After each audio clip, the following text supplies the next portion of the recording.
tētahi rā ka kōrero tētahi whaerere ki ana punua ika. Tamariki mā, kaua koutou e haere tawhiti atu I te kāinga nei. Kaua e haere ki waho ki te moana kei mau koutou I te kūpenga a tātarai māka. Ko te kūpenga nei he kaitā, he pouri. Hoi anō, he rangi mokupuna tēnei rā.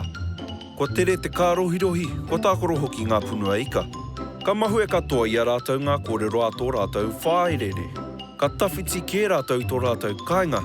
Ka tahi ka hāua rātou e te kūpenga. Ka ohorere, ka tangi, ka tote te wai I o rātou roimata.